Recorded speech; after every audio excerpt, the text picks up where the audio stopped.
morning, good afternoon, good evening, good whatever time of day it is. Thank you for tuning in to Conversations with Dr. Don. The show is produced and broadcast from the Portland, Oregon, USA location. And for your first-time viewers, Conversations with Dr. Don is an ongoing series of one-hour standalone talk shows where I interview interesting people like most of you out there about who they are and what they're about in their lives. And they're individual, one-of-a-kind individuals. So we're going to be talking about the Oregon Progressive Party on the 2016 election, and Chris Henry, who is running for treasurer. Yes. Okay, and we'll be talking to you about that a lot, because I've been reading your flyer and other things about you, and it's going to be exciting to see somebody from not one of the mainstream parties running for that important position. Okay, so we'll do the bio stuff first half of the show, and then we'll talk about the other stuff we want to talk about, and we'll probably spend less time in the bio to get to the meat of what it's about. Okay. Yeah, ready. Who shall I who shall I interview first? This is about Chris and his running for state treasurer. Okay. And of course, everyone who watches your show already knows my bio. Yeah, but there are people who haven't seen the show before. Oh, all right. So let's start off with you saying a few things, overview on in your own words. Dan Meek and what you're about. And I'm a public interest attorney in Portland. I've been practicing law for almost 40 years. 40 years? 40 years. You started when you were 26? 25. Oh my gosh.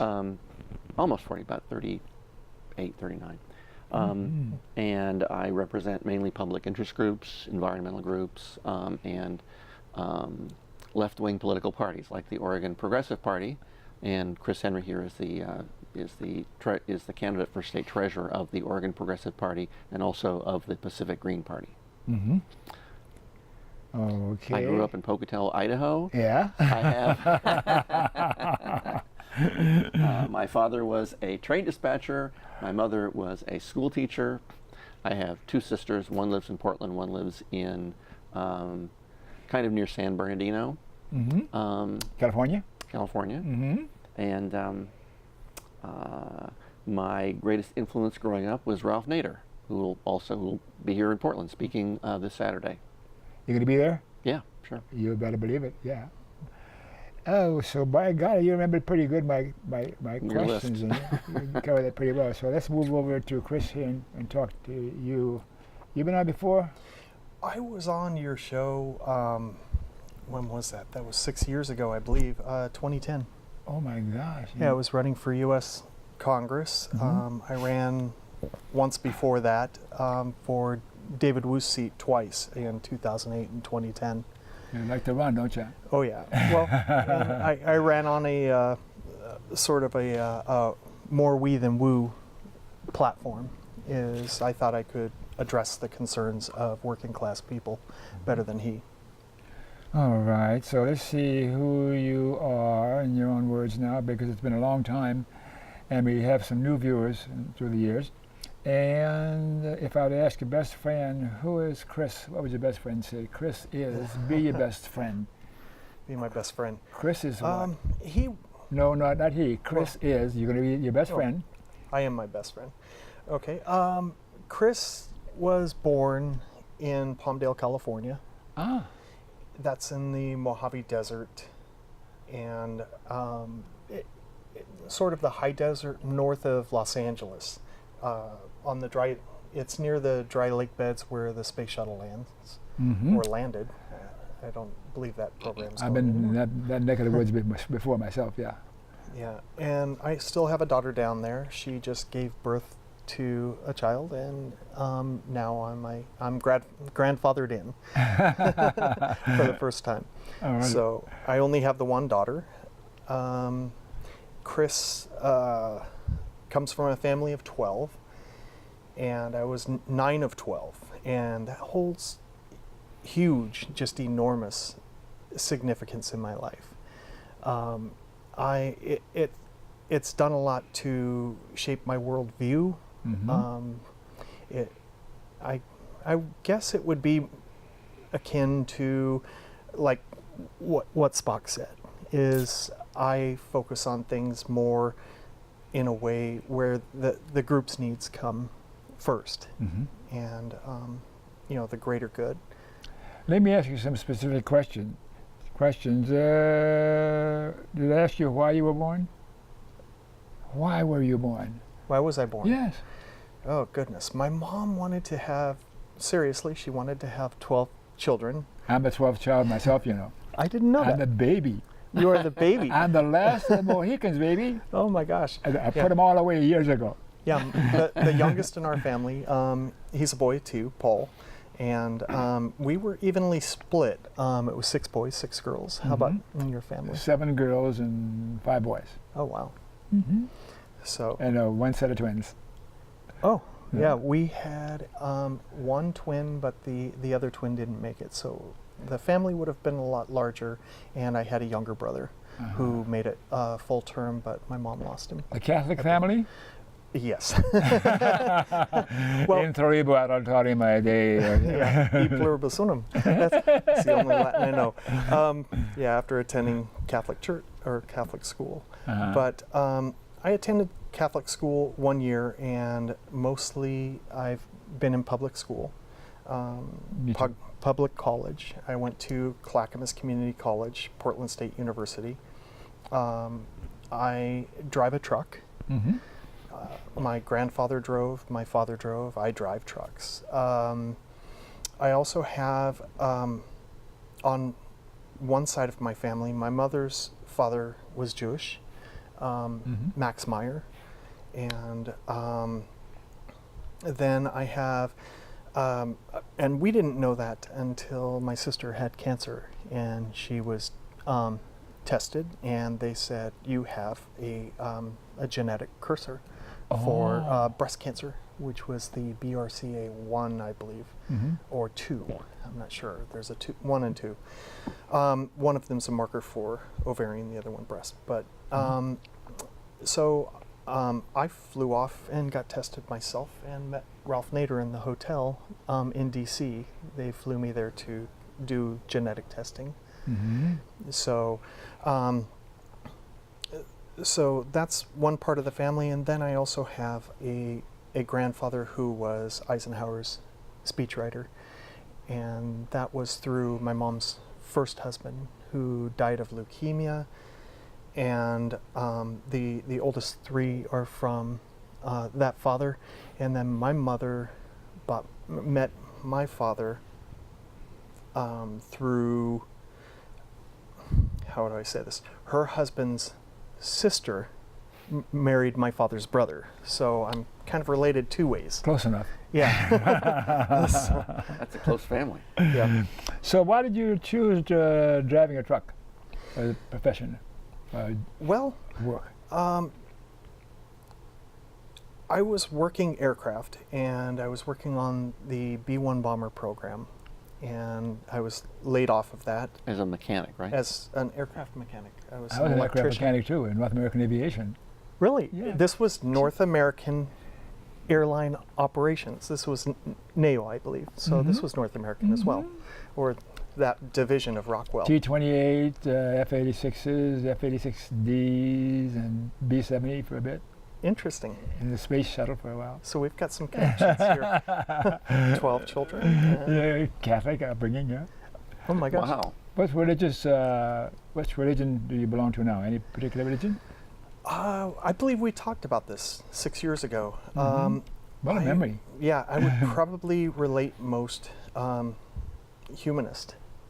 And so am I. Unitarian would probably be a church I would attend. Okay. And you're a Trump supporter? Neither, actually. I'm probably going to support Jill Stein. How about you, Dan? That's who I'll be voting for. Me too. You hear that, guys? Joe Stein, Joe Stein. Okay. She's also the nominee of the Progressive Party of Oregon, Yes. in addition to the Green Party. Yeah. I'm moving to Seattle.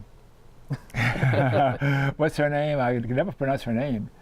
The city councilwoman? I don't know her name, sorry. Oh, gosh. Chris probably knows. Yeah, she's Funny social. spelling, yeah. It's Indian, huh? Yeah. Oh goodness. All I'm right. on TV and I'm drawing blanks. Yeah. Persons from the past that you admired, look up to besides Ralph Nader. He's out. That would probably be easy. Vandana Shiva, Arundhati Roy. Uh-huh. Oh my gosh, bell hooks. I learned about bell hooks in college. Oh gosh. Okay. Yeah. How do you see the mainstream media? Is it left, right, or centrist? Mainstream media. I would say it's to the right, and when they say it's to the middle, I think the middle has shifted to the right, Mm-hmm. politically and through the media. Do you listen to alternative media? Yes. While I'm driving my truck, I listen to Democracy Now! I listen to books, tapes, lectures, Michael Parenti, Noam Chomsky. Your credentials are all in order, man. Just do a kumbaya before the show is over, okay? Yeah, and Amy, every morning religiously, that starts my day, and my wife says, "Well, don't start with those depressing things." And I've put it off till later in the day, and I find it isn't the same. I got to start off with my dose of depression to get over it for the rest of the day. I find it actually uplifting when people would say, well, there's a certain saturation point, but at the same time, if you were to listen to mainstream media, you wouldn't get the same. So that, to me, I think would be more of an uplifting angle to look at it as you're not going to necessarily get this. And Mm-hmm. you know, it strengthens the left to actually get a voice out there that's pretty much, Amy Goodman is mainstream, you know. If She's I on vacation or something, I'm away from from watching television, and then I miss Amy, it's touched my life every day. And we're talking about you, not me this time. What particular thoughts or memories that make you smile nowadays? Anything makes you smile besides watching Amy? Oh, goodness. Yeah. My daughter, my granddaughter. It's interesting. She squeaks when she sleeps. Squeaks in her sleep. Instead of snoring, she squeaks. So. And where's your wife? I haven't been married for, gosh, 18 years. Oh my gosh, it's a long time, huh? Yeah. You're in the market now for a new wife? I'm trying the internet dating, but I haven't talked to anyone. I'm too busy with politics. You are busy, of course, huh? All right, let us take a break, a little early break, and then we'll go into the subject of the show, which is the Oregon Progressive Party on the 2016 election. Little break, Mr. E? Okay.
Okay, we're back. Thanks for staying tuned. And for you viewers who missed the opening of the show, Conversations with Dr. Don, that you're watching, is an ongoing series of 1-hour standalone talk shows where I interview interesting guests, like my guests here today, Dan Meek and Chris Henry.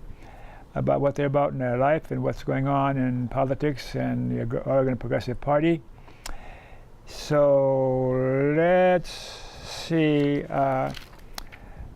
Mr. Progressive Party, why don't you start this conversation or ask Chris some questions that will be useful for us to know about him and his running for the treasurer. Sure.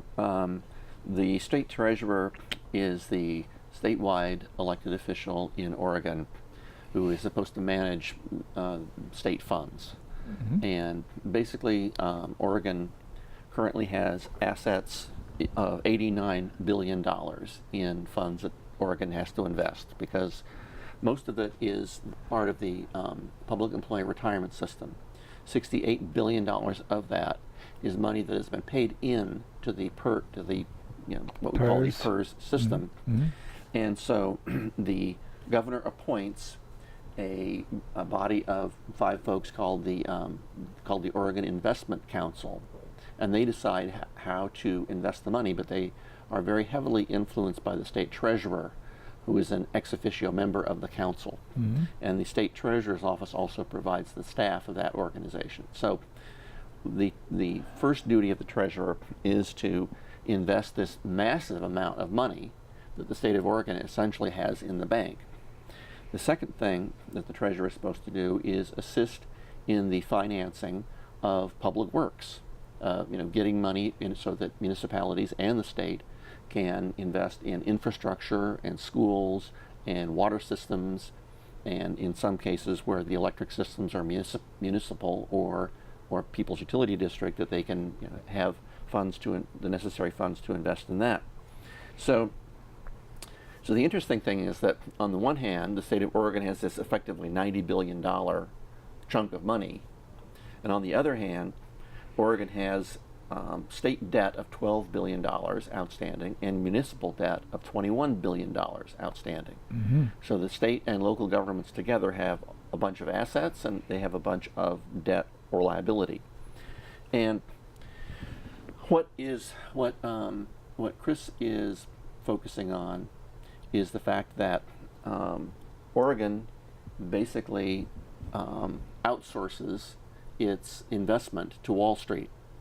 Wall Street? It takes this $90 billion that it has, and it hires investment advisors, and it invests in hedge funds, vulture capitalists, leveraged buyouts, all kinds of strange things, not in addition to stocks and bonds. How did that come about? That's just what the State Investment Council, with the assistance of the state treasurer, has been doing for the last several years.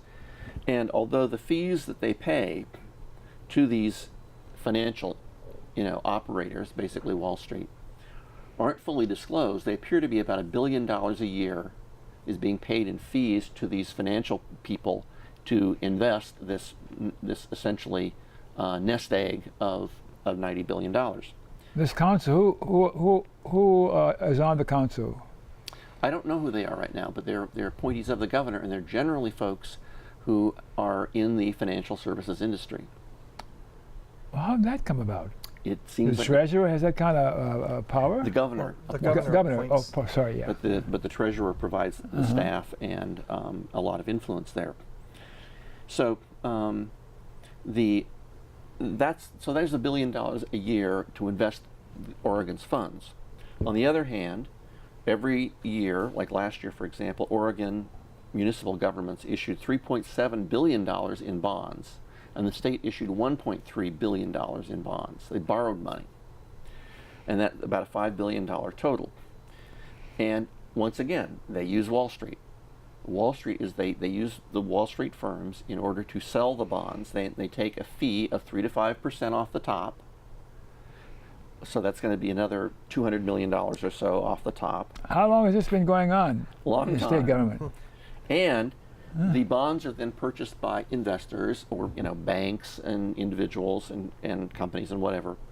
And the municipalities are now paying about 5% interest on the bonds. So basically Wall Street is getting paid both ways.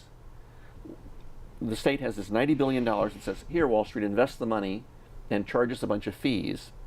And on the other hand, your municipalities and the state government borrowing $5 billion a year from Wall Street, once again paying the fees and paying a high interest rate of 5%. So Chris's platform is based on the notion of cutting out the middleman. You don't need to pay Wall Street $1 billion a year to invest your funds and then pay them another probably $300 million a year in fees in order to get money back from Wall Street in the form of quite high interest rate debt.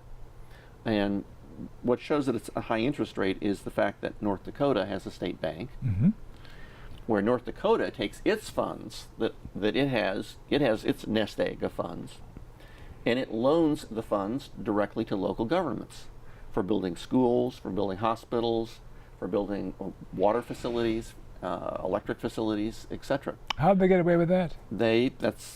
North Dakota just does it. And North Dakota charges 2% interest. That's nothing. It's And they exist without charging huge fees. They can make these loans to smaller governments within the state, and instead of the city governments and whatnot sending their money off to Wall Street, the same as the state would do, they invest in the local economy. Well, isn't that capitalism you're talking about? It's a little less than capitalism. It's basically using the Commonwealth, the money that should be in the Commonwealth. It's keeping it in the community versus having it siphoned out of the community and sent off to other states to be used on their infrastructure, to prop up CEOs and corporations in other places where they can offshore the money and not pay taxes. And this keeps it working for us locally, organically. And basically what we're talking about is, if we were to invest here in Oregon, I just think I just took it away from Dan. If we invest our nest egg here in Oregon, I think Oregon is a place where we actually believe that our eggs should be grown locally, that they should be organic and they should be sustainable. Ergo, we should be investing our money the same as we would the nest egg idea, that PERS should be available there for the state workers later in life. But when you hear the other candidates talking about that nest egg, they want to send it off to the wolves of Wall Street. So they're not investing, they're outvesting the money. To invest the money, we should invest it here, keep it local. We could build hospitals and whatnot, and we could do the single-payer health care eventually, and implement it. We would have a funding stream to do that through the state and local governments. Who are you competing against for this position? Oh, geez. There's the Independent Party candidate, Chris Telfer. There is Jeff Goodman. He is a city councilor. He's the Republican candidate, and city councilor of Lake Oswego. And then there is the Democrat Tobias Reed, who he's in the legislature. I believe he's a senator. And they all have great credentials for people who want to invest in Wall Street. When you hear their investor speak, they build themselves up as, I can invest better than you, I can pull in this percent and that percent. And what we're talking about doing in my campaign is that we would essentially, we don't need a state bank. People believe that there are problems in our Constitution with designing a state bank. But what the Constitution says is there are two parts to it. You can't form an S-corp, and you cannot create your own currency. But what we would be talking about is you wouldn't need the overhead of a state bank if, since the money's flowing through the treasurer's office, you would direct the Oregon Investment Council that we are now going to be investing here locally. Boy, he'd have a lot of power, wouldn't he? The treasurer, the way you're looking at it. I Not really? Not really. It would, because what happens now is that local governments determine their needs for money, and it often requires a vote of the people in order to authorize the issuance of bonds. Like, for example, in most of all, if not all school districts, the school district wants to issue a bond in order to have money to build new schools or to rebuild existing schools or to earthquake-proof existing schools. They need to go out for voter approval, and then they have an amount of money that they're then authorized to borrow. So, what under the plan that Chris has, when a local government is ready to borrow money, and it's authorized to borrow by its own voters, then instead of borrowing money, instead of going to Wall Street, paying 5% off the top, and then paying probably twice as high an interest rate that you would need to pay, paying 5%, let's say, instead of paying 2% to the state, the state would say, okay, you're authorized to borrow money, and we're authorized to loan it to you. We will loan you the $50 million or whatever it is that you need to rebuild your schools, and you'll save a lot of money. Let's say that you just save 2% on the middleman. On $50 million. Then you're saving, the local government is saving $1 million a year, which means that local taxes can be lower or local services can be better. But under the existing system, that school district has to call up Goldman Sachs. I've got a little list here of the main underwriters of bonds for Oregon governments.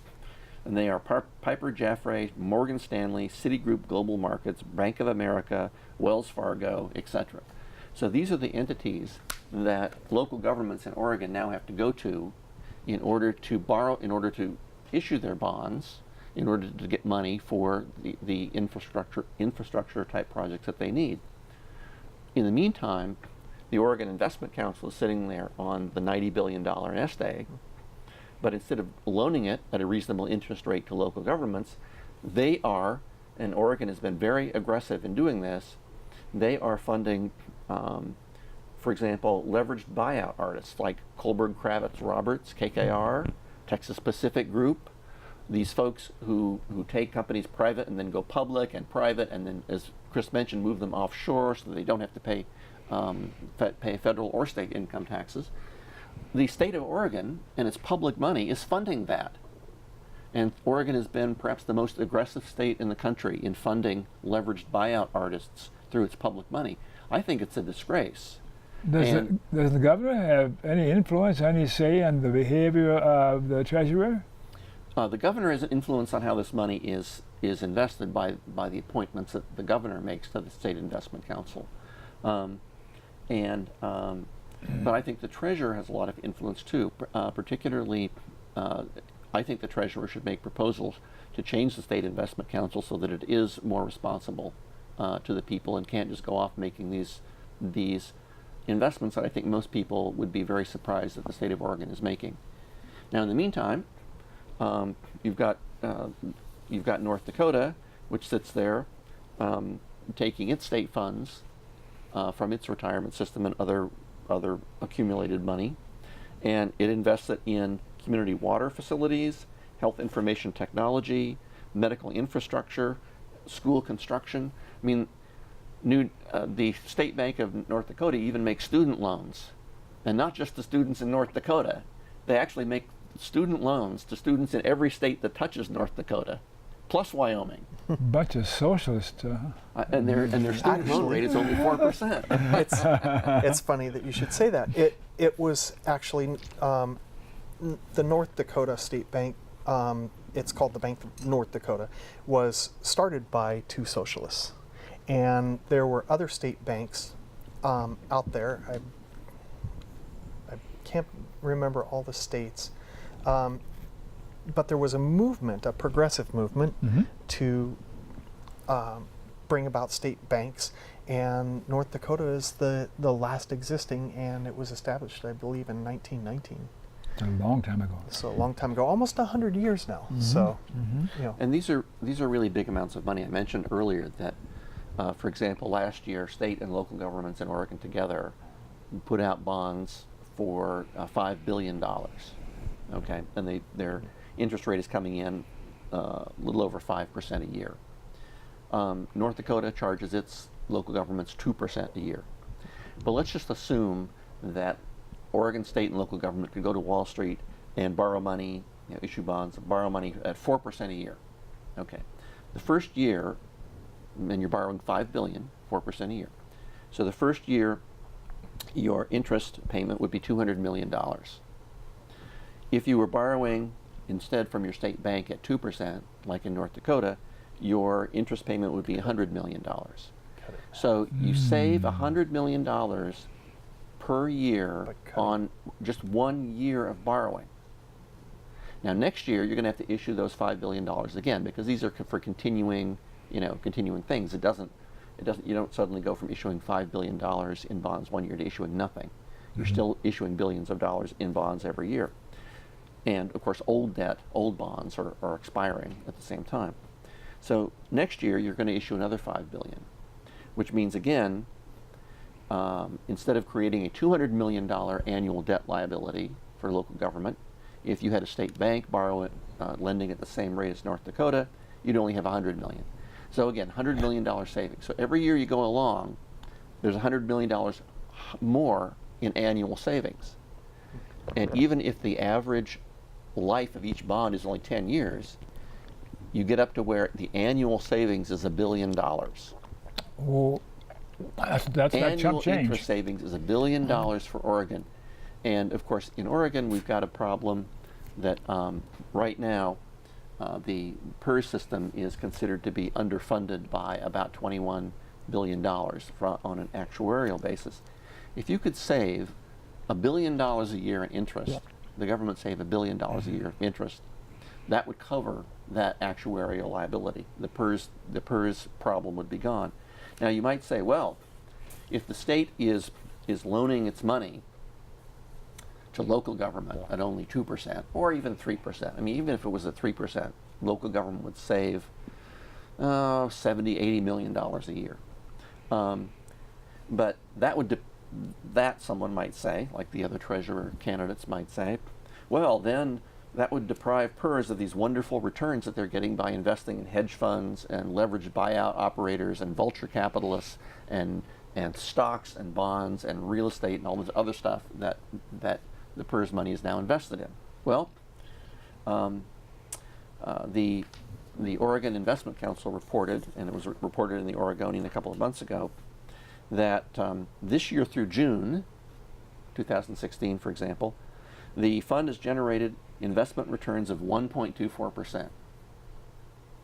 So they're putting the money in highly risky investments, and they're not making a huge return. The Oregonian went on to say last year's returns were 2.1%. So you're not losing any money by investing in local infrastructure, roads, mass transit systems, schools, water systems. You're not losing any money because you're not making that much money through Wall Street anyway. And of course, one reason you're not making so much money is you're paying huge fees to the Wall Street bankers. And of course, the Wall Street bankers are funding Chris's opponents in this campaign. and also that 1.24%. Now you're almost guaranteed that you're going to get the 2% for your loans. Where, this is something that they don't know that they're going to get these returns. They're talking that I can invest better. The other candidates, they're saying there's a little squabble going on, especially between the Republican and Democrat, saying I can invest better than you. Here's why. And I'm sitting off to the side thinking, why don't we just simply create, not a state bank, but we could invest directly. And what the Bank of North Dakota does is they partner with the local community banks, so they do not have that overhead. So that actually saves you even more than these percentages. You gain that by creating a stronger community banking system.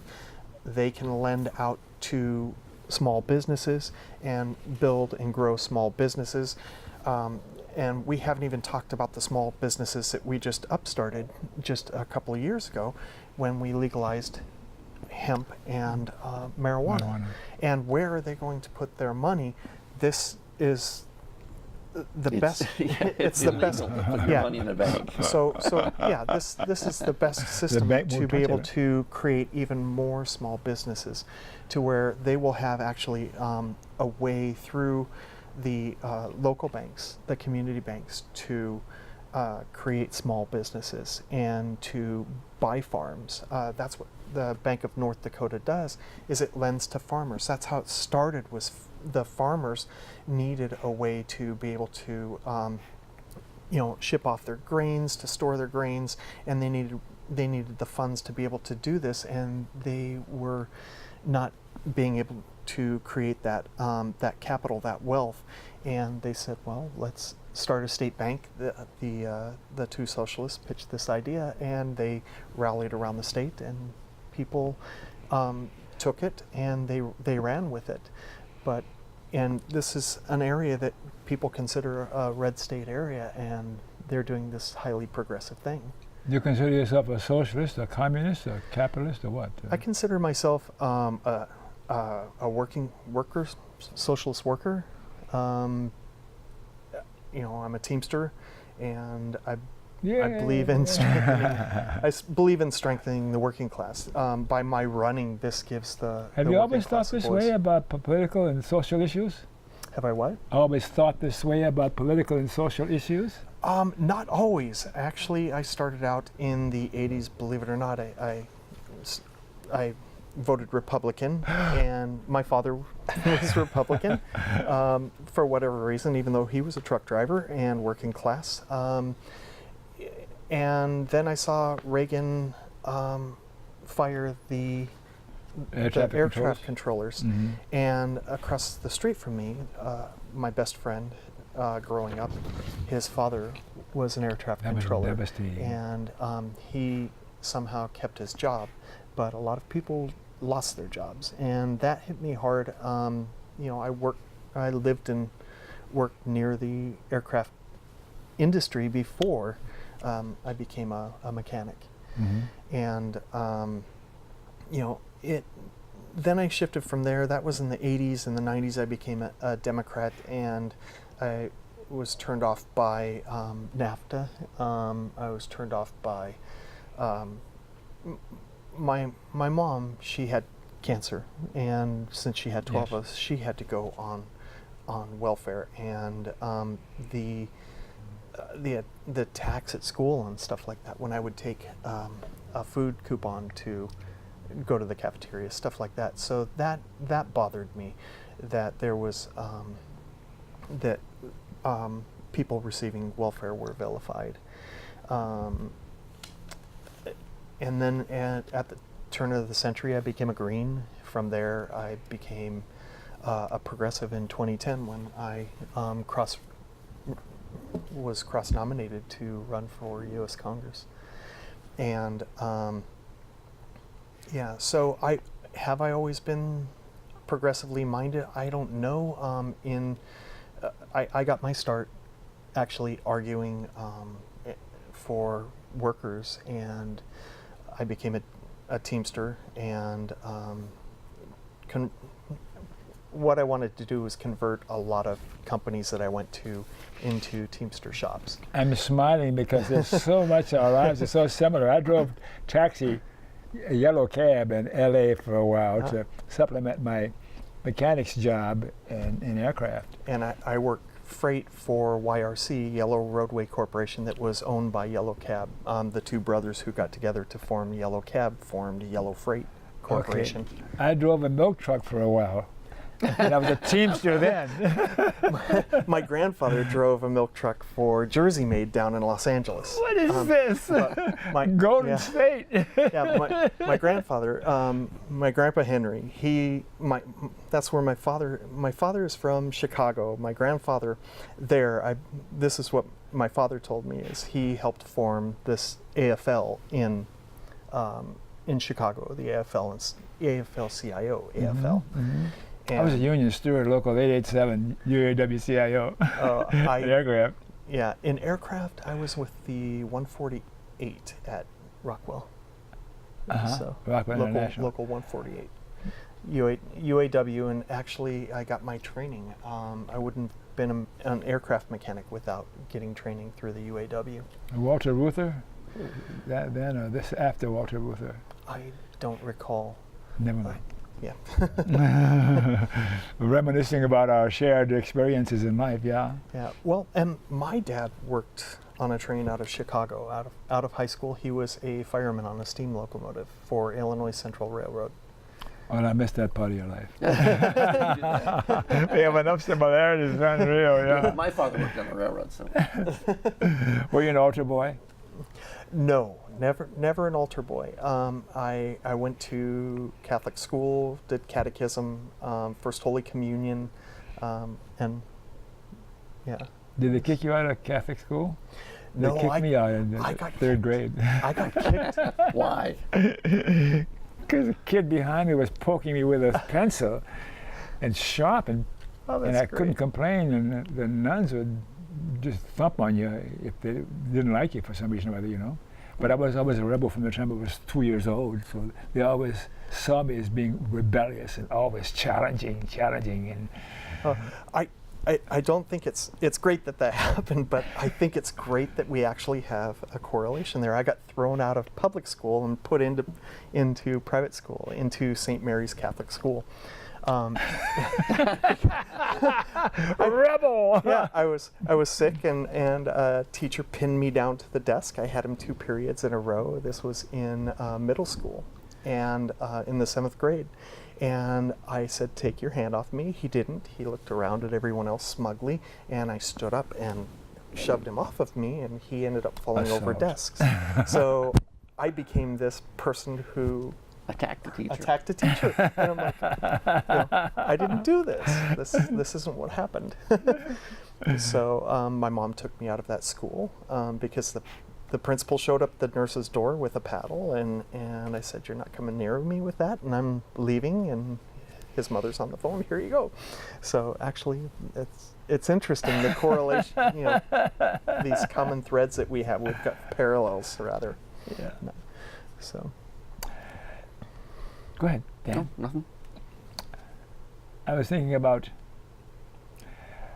Catholicism and religion, and I gave up being a Catholic after the first marriage and divorce, and finally I realized as time went by, things are so crazy in Catholic religion, and for many, many years I've been away from that. I've been a humanist, a skeptic or something of that nature, an atheist, not an atheist, that's pejorative. And I find sometimes, like when we go to Europe on vacation, and I always say to my wife, I want to go to this cathedral or that cathedral. There's something fascinating about it. And I guess a big one in Notre Dame. I don't remember which one it was, but I said to my wife, I'm going to be in here for a while. I don't know how long, but occupy yourself. And I went in, and I was behind the last row of pews, and I just stood there. And something happened to me. The feelings associated with when I was really a little fella and wasn't aware of how crazy Catholicism was, and it was magical. It was really beautiful. And I didn't go any further with that. I just stayed there as long as I needed to. But I'm looking forward to when I go to these places again, these edifices again, and have that same sort of experience. So it wasn't all just negative being a Catholic and growing up Catholic, but there were some things that I can't quite put a handle on, if you know what I'm talking about. Have you been an atheist all your life? No, I was as a child until probably about 6th grade, a Presbyterian. Mm-hmm. Not by choice, but only because my father was a train dispatcher, and he needed the car on Sunday to drive to work, and so the only church we could go to is the church we could get a ride to. And so our neighbors were Presbyterian, so we could get a ride to that church. In Pocatello, Idaho, non-Mormon churches are few and far between. Yeah. There are about 40, 50 Mormon church, buildings, wards, and one Presbyterian, one Congregational, one Methodist, 2 Catholic, that sort of thing. So the nearest non-Mormon church was maybe 2-3 miles away. So that's how I became a Presbyterian for a while. And today you're non-affiliated? True. Yeah, join us. And I think I'm more of the atheist without a religion. Yeah. So, it was interesting because I'm walking out. I finished up my day and I'm walking out to get in my car. And in the parking lot, this other Teamster comes in, Daryl. And Daryl is the preacher. Pretty much is. He always asks me about religion. Are you going to go to church? So he said, what are you going to do for Yom Kippur? And I'm like, I don't know. And he said, well, I thought you said you were Jewish. And I said, I have Jewish lineage, but I've never set foot in a synagogue. And he said, why wouldn't you do that? And it's interesting because he says, that's part of me, or he said, I couldn't not go to a black church because that's so part of me. He said, I couldn't live my life and say, I've never been to a black church. Maybe I should go to a black church. Nah. And he said, you should go. He said, that's a part of you that will always be separate from you until you actually go and experience this. And I said, well, I've got some friends who've been asking me and said, you should go check this out. So I'm not sure. Christmas? Well, I call it Christmas, and they don't celebrate. Yeah, not if it's Jewish. So, so I don't know. Catholicism is just so ingrained in me, the kneeling, the standing, and all the other. And the I haven't prayers been, and penance, yeah. and I learned all those mortal sins I was praying for forgiveness for. Everybody did those things. Little kids, you can't stop that part of growing up and becoming a man. And I'm going too far afield here.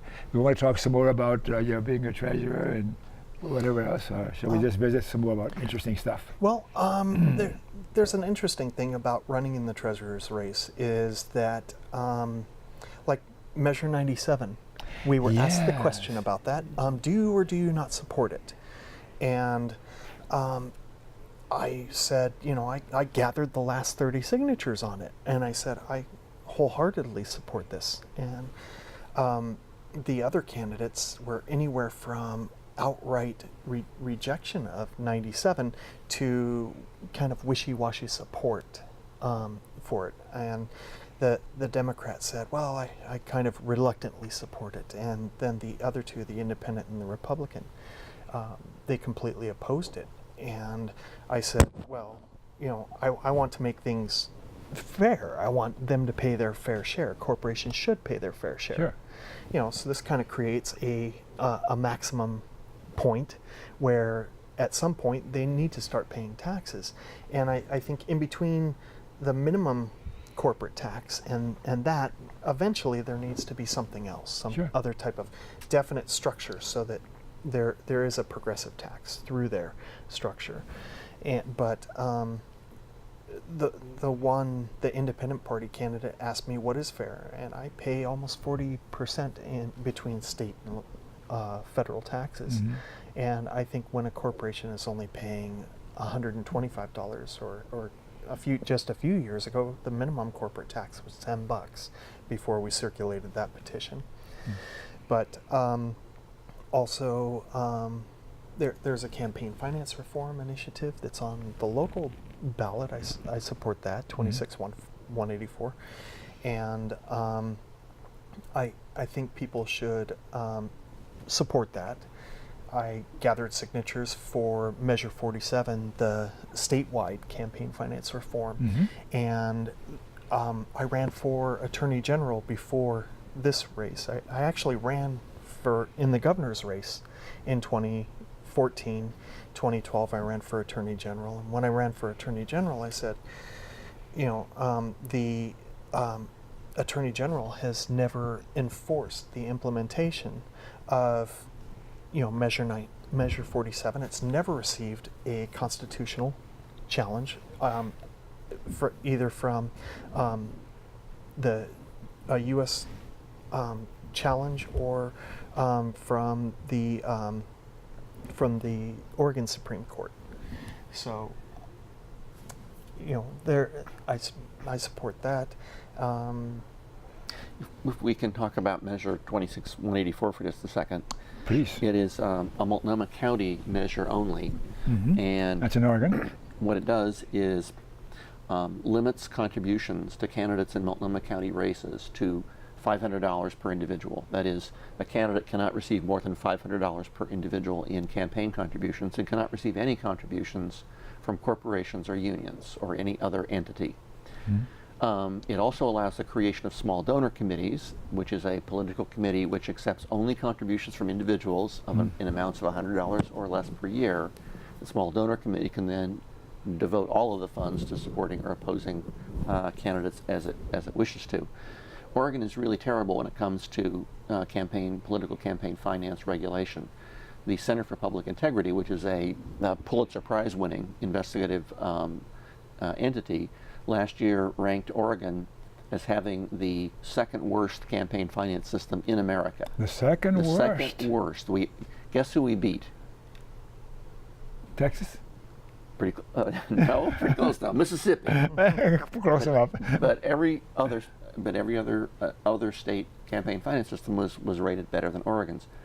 Oregon, the amount spent in political campaigns in Oregon has increased by more than a factor of 10 over the past 20 years. That's 1,000% increase. And Oregon now has the most, when you look at just legislative races, which is something you can compare state to state, Oregon has per capita the most expensive races for the legislature of any state in the United States except New Jersey. And in New Jersey, the candidates in northern New Jersey who go on television have to buy into the New York media market. Southern New Jersey, they have to buy into the Philadelphia media market. So that's why theirs are more expensive. We don't have those kinds of media markets here, but still, the amount spent on these campaigns is absurd. The top 10 state Senate candidates this year, or 2 years ago, spent an average of $750,000 each. And for little House races that you can win with as few as 10,000 votes, the average of the top 10 spent $680,000 each. This is trickled down into local races. And now, folks are spending on the order of $500,000, and this year, $300,000 to reach voters in only 1/4 of Multnomah County.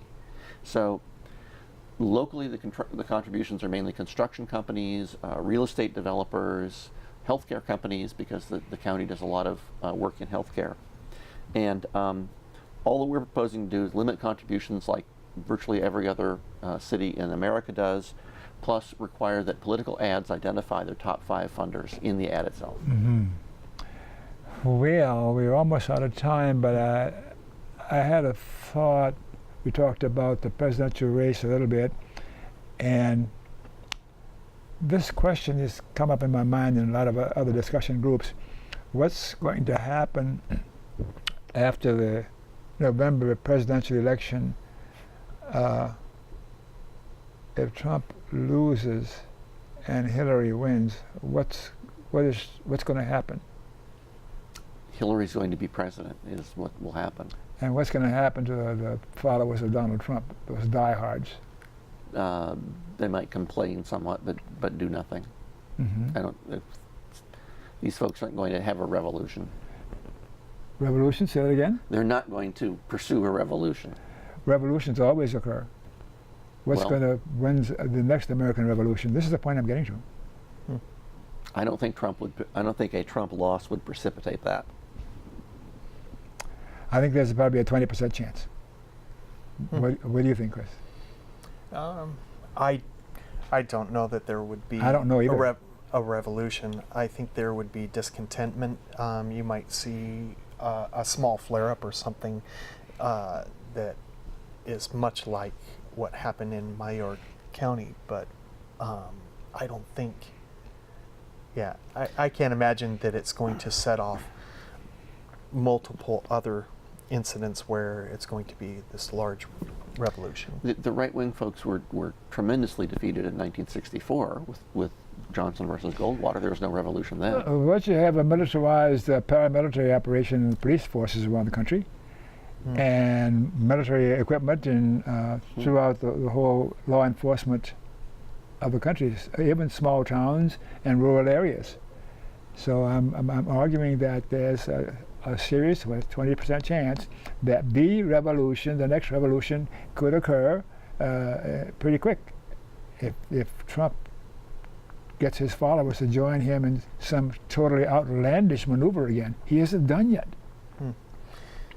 I think if there was any type of flare-up of a revolution, I think the way that, oh gosh, I can't remember the funding bill, but it was, I remember the section 1076 where they could impose martial law, and they've been handing out the government this big giveaway of huge military armored vehicles to local law enforcement that they say was the overflow from what they created, but I speculate whether it was an overflow or they produced it for that purpose. Right. Well, we're going to stop now, and yeah, I've enjoyed talking with you and hearing about your effort to assume this office. And you're always loaded with information about what citizens need to know about to have our democracy work the way it's supposed to work. So maybe a public service announcement or two before we have a chance.